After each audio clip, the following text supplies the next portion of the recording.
First and foremost, I want to say thank you to my Lord and Savior, Jesus Christ. If it wasn't for him, this would not be possible. Low Nose Boxing. Hit the like button, share the video, leave a comment, subscribe.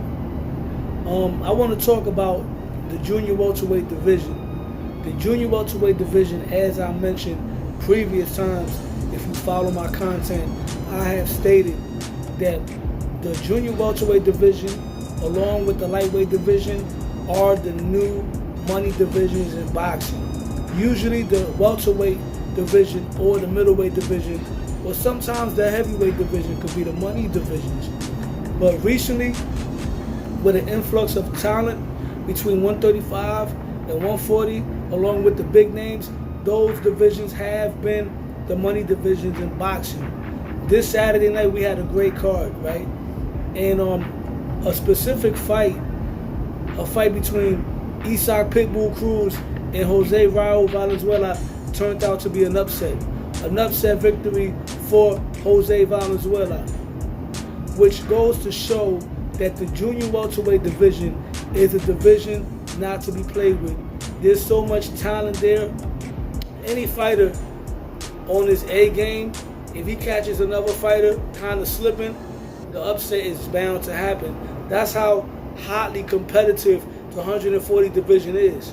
Which brings me to an individual, the kingpin of 140 pounds, Teofimo Lopez, the takeover. Thus far, Teofimo Lopez has stood out. So far, Teofimo Lopez is the last man standing at 140 pounds. And I say so far for a reason, which I'm going to get to. 140, as far as at the top, as far as the belt holders, the names are not really the most attractive names as before. At one point, the names there, as far as the champions, of course, Teofimo Lopez, the lineal champion. We had Devin Haney, Isaac Pitbull Cruz, and Subriel Matias. Devin Haney took a setback against Ryan Garcia. Subriel Matias suffered a setback loss to Liam Pardo. And we just saw Isaac Pitbull Cruz suffer a setback loss to Jose Valenzuela, which leaves the only man that's been consistent is Teofimo Lopez. But Teofimo Lopez himself doesn't have too many fights at 140 pounds. And there's a lot of speculation. There's a lot of rumors. There's a lot of bochinche. Teofimo Lopez wants to move up and fight Terrence Bud Crawford. That is not a bochinche. Because Teofimo Lopez is not a fighter that clout chases. When he calls someone out, he does whatever he has to do to get the fight. But I'm not against Teo going for greatness and going after Bud Crawford. But the thing is, when you're in a division as hotly competitive as 140 pounds, why not clean out the division? If Teofimo Lopez were to clean out 140 pounds, he could go down among, or possibly the greatest junior welterweight champion of all time.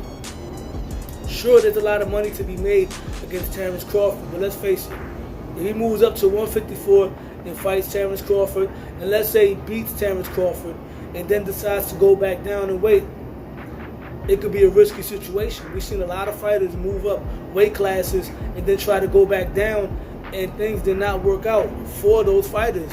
You already know how I carry it. I'm about to go in my history bag. Remember, Mikey Garcia was a potential big fight I got a little tongue tied right there. Mikey Garcia had a possible big fight at 135 against Vasyl Lomachenko. But Mikey Garcia moved up 2 weight classes, took on Errol Spence Jr. and lost. And then he was never the same after that. Shortly after, he retired. Roy Jones Jr. jumped up to heavyweight. And then when he came back down, he was not the same fighter. So why does Teofimo Lopez have to go to 147 or 154 pounds when all the smoke is at 140, right? People consider, such as myself, Teofimo Lopez as one of the 4 young kings in boxing. But you can say 5 if you want to throw Ryan Garcia in that mix. Teofimo Lopez, if he moves up to 154 pounds, he's going to move away from the other kings. At 140, right? Even though Teofimo Lopez has shown that he is the main champion because he defeated Josh Taylor, who was undisputed. And even though he was stripped of those belts, he was still the lineal champion. Teofimo Lopez beat Josh Taylor. So he is the top dog. But now it's time to have a run. Teofimo Lopez has not had a serious run yet as a world champion. At 135, he defeated Richard Comey. And then he took on Lomachenko, became undisputed, and then suffered that setback loss to George Kambosos. He moved up to 140.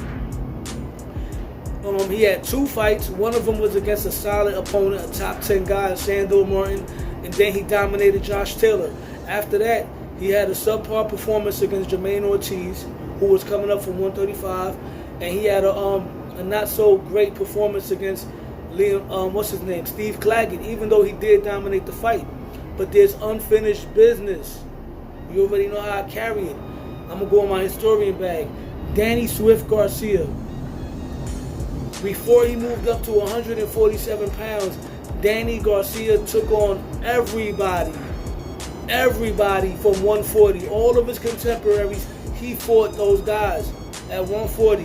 And a couple of them, he caught up to those guys later on at 147 and at 154 pounds because not everybody meets at the same weight class. At 140, Danny Garcia, before becoming a world champion, shout out to Danny Garcia. He got a fight coming up against Landy Lara. Danny Garcia defeated Nate Campbell, former world champion. Kendall Holt, a devastating puncher, former world champion. And then he became a world champion and defeated Eric Morales twice. He beat Zab Judah. He beat Amir Khan. He beat Lucas Matisse. He beat Mauricio Herrera. Those are the guys he beat at 140. And then he caught up to Lamont Peterson at a catchweight, 145. He eventually caught up to Brandon Rios at 147, and he took on Jose Benavidez and beat him at 154. The only 2 guys that Danny Garcia did not fight that were around 140 when he was running the show at 140 were Ruslan Provodnikov and Mike Alvarado. But for the most part, Danny Garcia cleaned out the division. And Danny Garcia, for me, goes down as one of the greatest junior welterweights of all time. Teofimo Lopez has the potential to do that. Even Josh Taylor had a solid run at 140. He beat Jose Ramirez. He beat Regis Prograis. He beat Victor Posto. He beat a few guys at 140. Teofimo Lopez, noteworthy wins at 140 is Josh Taylor and Sandor Martin. At 140, he got Jose Valenzuela, a fighter who Teofimo Lopez has history with. There's a storyline. Allegedly, Jose Valenzuela stopped Teofimo Lopez in sparring twice, according to that team. That's a good fight right there, unification. You got Liam Pato. Let's say Liam Pato and Subriel Matias have a rematch, and Subriel Matias wins. Automatically, that fight with Teofimo Lopez is a big fight again. Even if Teo were to fight Subriel Matias right now, it's still a good, credible fight. Because Subriel Matias did not get demoralized. He did not get dominated. He did not get outclassed. Devin Haney, assuming he can bounce back with a solid win. The fight between him and Teofimo Lopez is a big fight, right? Just south of 140 pounds, you got Gervonta Davis, who might be moving up if he can't get the Shakur Stevenson fight. And he might take on Jose Valenzuela before Teofimo Lopez does. You still got veterans there like Jose Ramirez, Arnold Barboza, you know what I mean? And I'm not saying that Teo got to fight all those guys because I believe that this generation of junior welterweights is actually a little bit deeper than the era in which Danny Garcia reigned supreme at. But we figure Teofimo Lopez just turned 27 years old, right? You figure 2 or 3 solid years at 140, that would be enough time for him to legitimately clean out the division, assuming he fights 2 to 3 times a year, right? So with Turki Al-Sheikh making peace between Bob Arum, Top Rank, and Golden Boy Promotions, we could possibly get Teofimo Lopez versus the winner of Jose Ramirez and Arnold Barboza. We still got Subriel Matias up there. We got Liam Pato up there. We got Jose Valenzuela. We got Devin Haney. We got a potential Gervonta Tank Davis mega fight. We got Jack Catterall. We got Gary Antoine Russell. Liam Pato. Not Liam Pato, I just said Liam Pato. Gary Antoine Russell. Alberto Cuellar. We got names at 140. If Teofimo Lopez could beat most of those guys before moving up in weight, he would make his stake as possibly being the greatest junior welterweight of all time.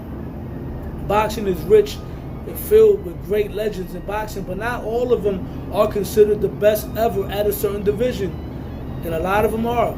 Roberto Duran is considered the greatest lightweight of all time.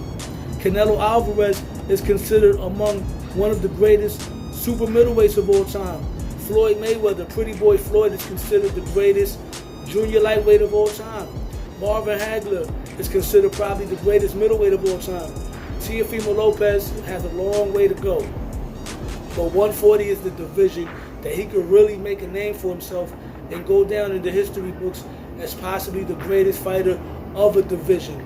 Of a division that had so many greats like Floyd, Oscar De La Hoya, Manny Pacquiao, Julio Cesar Chavez, Aaron Pryor, Wilfredo Benitez, Danny Garcia, Josh Taylor. I could go on and on.